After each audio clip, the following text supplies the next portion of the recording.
Bonsoir tout le monde, moi c'est Otis Oboto de la ferme Merci Richard.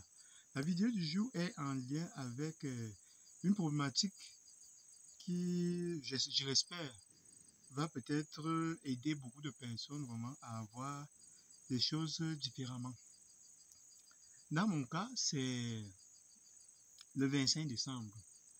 Le 25 décembre, qu'est-ce qui se passe? C'est que, comme à la ferme Merci Richard, nous avons pour l'amélioration des conditions de vie. Nous sommes allés en ville le 25 décembre très tôt le matin pour aller faire les courses et tout pour préparer la nourriture, la boisson, pour un peu donner, partager au village. Finalement, à notre retour, après avoir fait les cuissons et tout ça, les gens sont venus nombreux. On a joué au songo, on a mangé, on a bu, bien même. Mais le soir, donc, vers 20h là, je commence à voir le froid à l'intérieur. Et finalement, le palu m'attrape très très fort.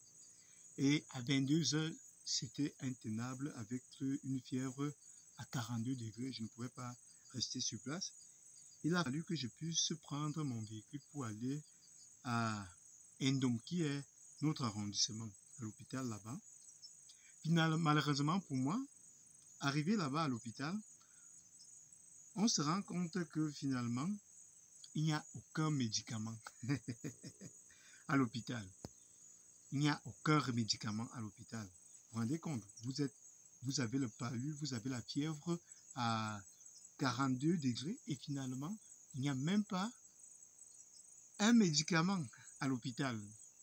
On a trouvé quand même qu'il y avait une infirmière et c'est elle qui nous a fait comprendre que finalement, il n'y avait aucun médicament à l'hôpital et elle-même, elle était assez choquée de ce fait. On décide donc d'aller à Konolinga. Où finalement, à Konolinga là-bas, on est arrivé là-bas vers... À Konolinga, c'est le chef-lieu, c'est vraiment le département, la ville du département, en fait, le district, quoi. À l'hôpital du district en question, parce que là, c'était l'hôpital de l'arrondissement, là, c'était l'hôpital du district. Finalement, là-bas, on trouve quand même qu'il y a le médecin, il y a des infirmiers, tout ça, il y a les médicaments. Et on me prend en charge, et puis, finalement, donc, qu'est-ce qui se passe? C'est que ça, c'est le chef de la ferme Merci Richard.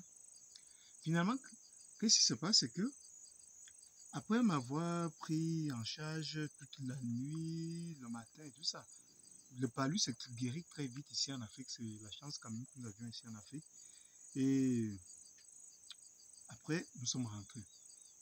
Mais qu'est-ce qui est important que je voulais absolument vous dire dans cette vidéo? C'est que il faut, première chose, lorsque vous venez justement pour vous lancer dans des affaires, je veux dire, pour objectif justement l'amélioration des conditions de vie, il faut comprendre qu'il y a une chose, c'est que déjà, il est important d'avoir votre moyen de mobilité, votre moyen de transport personnel. Ça, c'est primordial.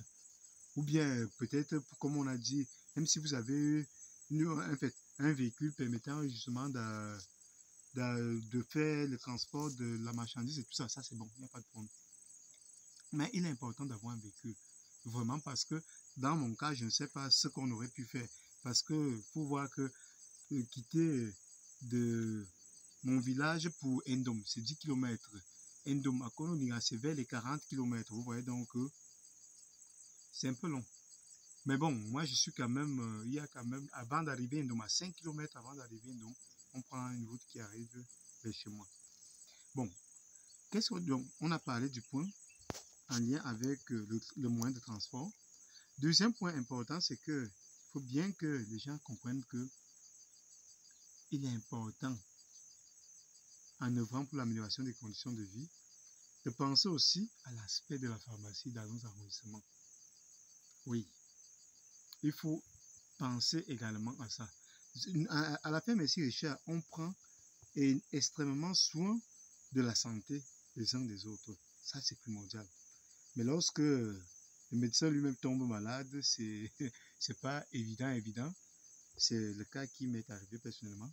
Vous voyez donc que finalement, il est important aussi de ne pas penser qu'on a tout sur place, mais il faut penser qu'on peut toujours tomber malade, peu importe notre profession.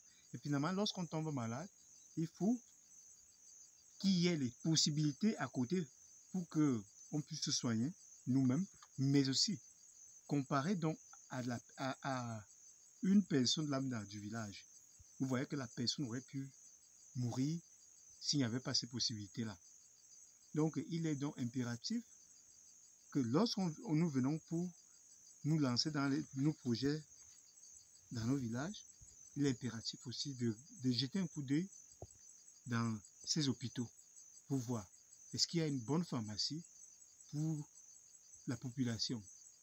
Sinon, il faut également, ça ne demande pas grand-chose, il faut essayer d'entrer soit en collaboration avec les gens, d'ouvrir, en fait, pour peut-être permettre d'acheter davantage de médicaments, sachant que, bon, vous allez peut-être avoir les bénéfices de quelque chose ou pas, mais qu'il y ait quand même les médicaments pour que les gens puissent acheter ces médicaments-là au moment opportun dans ce sens-là. Finalement, parce que c'est vraiment un enseignement pour nous autres, nous on savait qu'à la fin, M. Richard, étant donné qu'il y avait tout, on ne savait pas que nous-mêmes on pouvait tomber malade et que finalement qu'il faille qu'on arrive jusqu'à ce point d'arriver parce que nous, notre stock était déjà épuisé et finalement quand on arrive là-bas, il n'y en avait pas un don.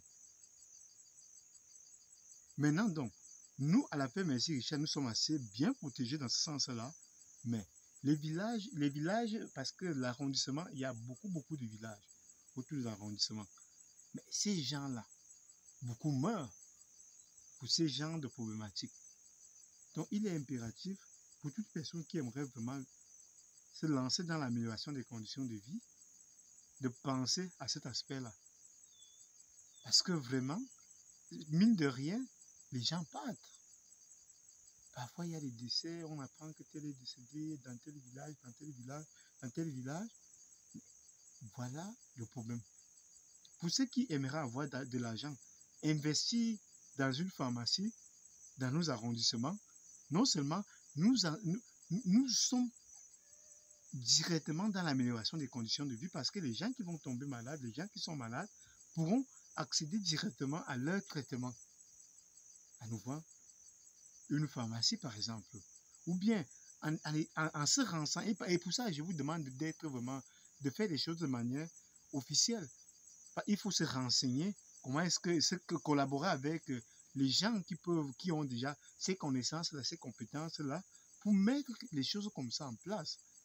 C'est vraiment, ça peut sauver, ce n'est même pas que ça sauve des vies. Il n'y a pas meilleur pour l'amélioration des conditions de vie que de sauver des vies. Croyez-moi. Donc pour nous, ça a été une belle leçon qu'on a décidé à la fin, M. Richard, aujourd'hui, de partager avec vous, parce que je sais que nous voulons le développement de notre continent et le développement ne peut pas aboutir s'il n'y a personne. Vous voyez bien. Donc, en œuvrant donc pour l'amélioration des conditions de vie, que pour ces personnes-là puissent justement contribuer au développement de notre continent, il faut également regarder l'aspect de la santé. Parce que ça ne demande pas beaucoup d'argent, mais avec peu, on peut faire de grandes choses. Et j'ose espérer que, au passage, que vous avez passé de bonnes fêtes de Noël et que maintenant, on va attaquer la nouvelle année qu'on espère prospère et surtout qui ne va pas trop nous apporter des maladies et autres, qu'on va plutôt bénéficier davantage de bonnes choses. C'est tout pour la vidéo. Portez-vous bien. Abonnez-vous massivement pour nous suivre dans cette aventure. Bye bye.